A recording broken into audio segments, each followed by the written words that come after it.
नमस्कार दोस्तों, कैसे हैं आप सब। उम्मीद करती हूँ इस महामारी में आप अपने घर में सुरक्षित होंगे और ठीक होंगे। कोरोना वायरस का ये कहर इस वक्त हमारे देश में बहुत बुरी तरह से फैल रहा है और ये सबसे ज्यादा असर हमारे लंग्स पर कर रहा है। कोरोना की इस स्ट्रेन में जिसे भी वायरस अटैक कर रहा है उसके लंग्स धीरे धीरे डैमेज होते जा रहे हैं और बिना ऑक्सीजन लोगों का सर्वाइवल बहुत मुश्किल हो रहा है। तो जब हम इस बात को जानते हैं कि ये वायरस डायरेक्टली हमारे लंग्स पे अटैक कर रहा है तो क्यों ना हम अपने लंग्स को हेल्दी और स्ट्रॉन्ग बनाएं, उसके फंक्शन को बूस्ट करें ताकि हम इस वायरस से लड़ सकें और खुद की जिंदगी बचा सकें। इसलिए आज के इस वीडियो में मैं आपको बताऊंगी कि कैसे और किस तरह से आप अपने लंग्स को हेल्दी बना सकते हैं। तो इस वीडियो को अंत तक जरूर देखिएगा क्योंकि आधी जानकारी हमेशा हार्मफुल होती है। दोस्तों, वीडियो शुरू करने के पहले मैं आपको ये बता दूं कि मैं यहाँ पे कोरोना का ट्रीटमेंट नहीं दे रही हूँ, बस इससे बचने के लिए और लंग्स को हेल्दी रखने के लिए तरीके बता रही हूँ। आप इसको प्लीज एक कोरोना ट्रीटमेंट की तरह मत लीजिएगा। अगर आपको कोरोना है या आप कोरोना पॉजिटिव हैं तो प्लीज आप डॉक्टर से कंसल्ट करिएगा। तो चलिए शुरू करते हैं हम आज के बहुत ही इंपॉर्टेंट टॉपिक के साथ, जो कि है कि फेफड़ों को स्वस्थ और मजबूत रखने के लिए 4 तरीके। तो फेफड़ों को हेल्दी और स्ट्रॉन्ग बनाने के लिए इस प्रोसेस को हम 4 स्टेप्स में डिवाइड करेंगे। पहला है कि फेफड़ों के कमजोर होने के कारण और उसके लिए क्या चीजें आपको अवॉइड करनी चाहिए। दूसरा है कि लंग्स को स्वस्थ रखने के लिए यानी कि फेफड़ों को स्वस्थ रखने के लिए डाइट क्या होनी चाहिए। तीसरा है कि कैसे लंग्स को डिटॉक्स करें और चौथा है कि योगा और मेडिटेशन करके हम लंग्स को स्वस्थ कैसे रख सकते हैं। तो शुरू करते हैं हम पहले स्टेप से, reasons of weak and unhealthy lungs and things you should avoid.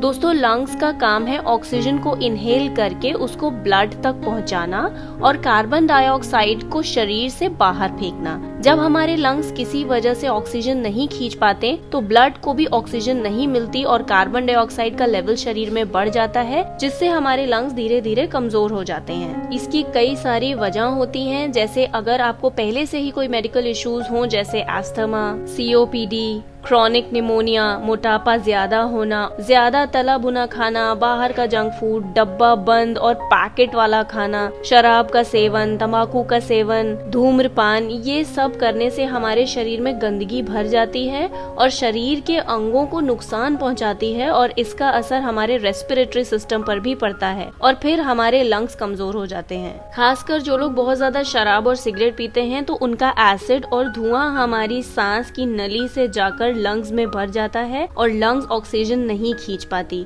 और जाहिर है कि जब लंग्स तक ऑक्सीजन नहीं पहुंचेगी तो ब्लड में कैसे जाएगी और शरीर काम करना बंद कर देगा। इसलिए आप भी अगर इन चीजों का सेवन करते हैं तो यकीन मानिए महामारी के इस दौर में ये आपके लिए किसी जहर से कम नहीं है। शरीर जब तक अंदर से गंदा रहेगा तब तक आपकी इम्यूनिटी भी नहीं बढ़ेगी। तो ये सारी चीजों के सेवन से हर हाल में बचना बहुत जरूरी है। ये तो था लंग्स को हेल्दी बनाने का हमारा पहला कदम। अब दूसरे स्टेप पर आते हैं यानी कि डाइट पर और बताते हैं कि लंग्स को साफ करने और स्वस्थ रखने के लिए किस तरह की डाइट आपको लेनी चाहिए ताकि वायरस आपके लंग्स और शरीर के बाकी अंगों को भी नुकसान नहीं पहुंचा सके। तो आइए जानते हैं कि आपको डाइट में क्या क्या लेना चाहिए। तो पहला है food rich in omega 3 fatty acids. Research में भी ये पाया गया है कि ओमेगा 3 फैटी एसिड से भरपूर खाना हमारे शरीर में अस्थमा के रिस्क को कम करके हमारे फेफड़ों को स्वस्थ रखता है। इसलिए हमें वॉलनट यानी कि अखरोट, राजमा, चिया के बीज, अलसी के बीज, हरी पत्तेदार सब्जियां जैसे मेथी, पालक, पत्ता गोभी, ब्रोकली, हर्ब्स में तुलसी, अदरक, लहसुन और अगर आप नॉन वेजिटेरियन हैं तो फैटी फिश जैसे कि ट्यूना, सामन और श्रिम्प ये सब खा सकते हैं क्योंकि इनमें एंटीऑक्सीडेंट्स और एंटी इन्फ्लेमेटरी प्रॉपर्टीज होती हैं जो हमारे लंग्स को अंदर से साफ और स्वस्थ रखती हैं। दूसरा है इंक्रीज इनटेक ऑफ विटामिन सी।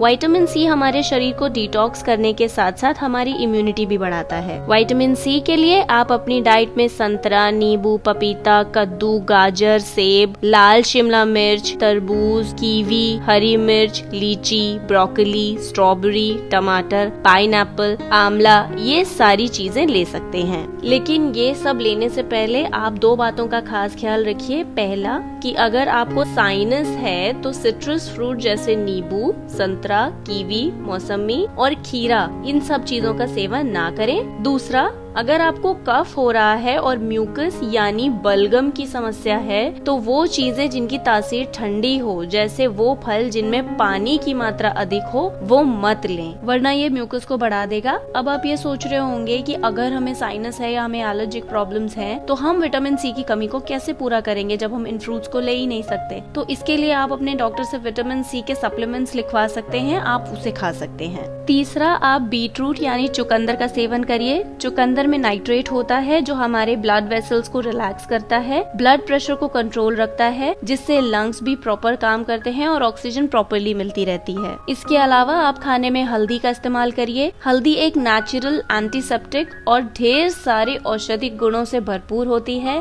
ये केवल आपके लंग्स को ही हेल्दी नहीं रखती बल्कि आपके एस्थमा, लंग इंजरी, सीओपीडी जैसी बीमारियों पर भी काम करती है। इसलिए रात में सोने से पहले 1 ग्लास हल्दी वाला दूध जरूर पिएं ताकि लंग्स के साथ साथ शरीर के बाकी अंग भी स्वस्थ रहें। इसके अलावा खाने में भी हल्दी का इस्तेमाल जरूर करें। अगर आपको दूध पीने में दिक्कत है तो आप ½ टीस्पून हल्दी 1 ग्लास गर्म पानी में मिलाकर पी सकते हैं। इसके अलावा अगर आपको खांसी बहुत ज्यादा आ रही है तो आप रात में सोने से पहले ½ टीस्पून हल्दी का पाउडर अपने मुंह में रखिए, उसे धीरे धीरे करके सलाइवा के थ्रू अपने अंदर लीजिए और उसके बाद आप कुछ भी 3 से 4 घंटे तक मत खाइए या पीजिए। इस उपचार को 2 से 3 दिन तक हमें करना है, रात में सोने से जस्ट पहले, क्योंकि हमें ये उपचार करने के बाद कम से कम 3 से 4 घंटे तक कुछ खाना या पीना नहीं चाहिए। क्योंकि ये एक पाउडर है तो आपको बहुत ध्यान से इसे खाना है कि एकदम से वो सांस नली में ना फंस जाए, तो आप एकदम धीरे से इसको मुंह में रख के इसको धीरे धीरे घोलिएगा सलाइवा के साथ। अब आते हैं तीसरे स्टेप पर, जो कि है डिटॉक्स, यानी कि शरीर के अंदर की गंदगी को बाहर निकालना और लंग्स को हेल्दी रखना। जाहिर है कि अगर हम एक हेल्दी डाइट लेंगे और बॉडी डिटॉक्स करते रहेंगे तो कोई भी वायरस या इन्फेक्शन हम पर अटैक नहीं कर पाएगा, क्योंकि हमारा शरीर अंदर से साफ होगा। तो डिटॉक्स करने के कुछ तरीके ये हो सकते हैं। पहला तरीका है स्टीम थेरेपी।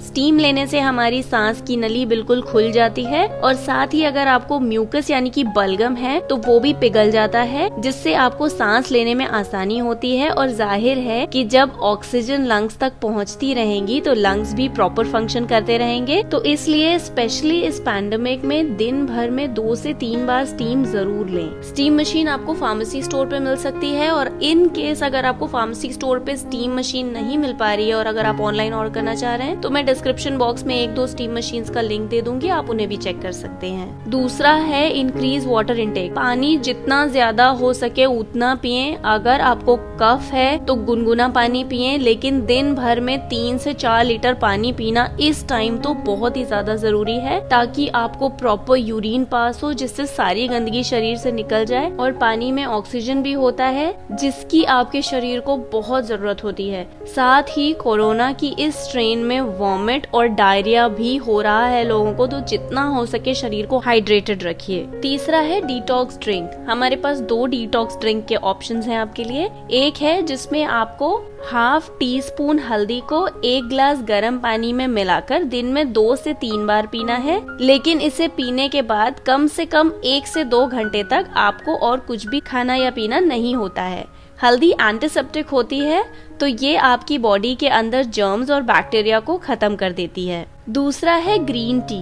ग्रीन टी में ढेर सारे एंटीऑक्सीडेंट्स होते हैं और साथ ही ये डिटॉक्स का भी काम करती है। तो आप दिन में 1 से 2 कप ग्रीन टी जरूर लें, लेकिन ग्रीन टी आपको बिना चीनी के ही लेनी है, वरना ये डिटॉक्स काम नहीं करेगा। तो ये हो गया हमारा तीसरा पड़ाव। अब आते हैं हमारे चौथे और आखिरी पड़ाव पर, जो है योगा एंड मेडिटेशन। मेडिटेशन तो हम सबको रोज सुबह उठकर करना चाहिए। सब कुछ किनारे रखकर सुबह के समय थोड़ी देर ध्यान लगाएं। एक शांत जगह बैठकर लंबी गहरी सांसें लीजिए। सॉफ्ट म्यूजिक भी आप सुन सकते हैं ताकि थोड़ा सा माइंड फ्रेश हो जाए। साथ ही आधा घंटा योगा करें, जिसमें कि भस्त्रिका, अनुलोम विलोम, सूर्य नमस्कार, त्रिकोणासन, मत्स्यासन, भुजंगासन, ये सब कर सकते हैं। इनसे हमारे लंग्स को एक वार्म अप मिलता है और साथ ही हमारा दिमाग और शरीर भी रिलैक्स होता है।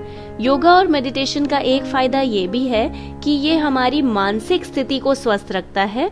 आजकल हम सबको न्यूज़ वगैरह पे या अपने दोस्तों से, रिश्तेदारों से इतना सब कुछ पता चल रहा है इस पैंडेमिक के बारे में कि हम सब की कहीं ना कहीं एक परेशानी में जूझ रहे हैं। पर इसका एक बहुत अच्छा उपाय है कि अगर आप मेडिटेशन करते हैं तो आपका दिमाग शांत रहेगा और आपको पैनिक नहीं होगा। तो प्लीज मेडिटेशन जरूर करिए। आप न्यूज़ तो अवॉइड नहीं कर सकते हैं, लेकिन अपने मन को तो शांत रख ही सकते हैं। तो ये थे अपने लंग्स को स्वस्थ और मजबूत रखने के 4 तरीके। डॉक्टर्स भी आजकल यही सब फॉलो करने की सलाह दे रहे हैं ताकि आपको कोविड-19 जैसे खतरनाक वायरस से लड़ने की शक्ति मिल सके।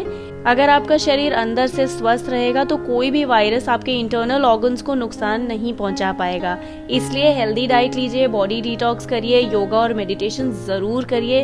आई होप इस वीडियो से आप सभी को काफी ज्यादा मदद मिली होगी। मैं आपसे इस बार लाइक करने का अनुरोध नहीं करूंगी। मैं ये चाहूंगी कि अगर आपको इस वीडियो से थोड़ी बहुत भी मदद मिली हो तो प्लीज इसे दूसरों से शेयर करिए ताकि उन्हें भी हमारे इस वीडियो से मदद मिल सके।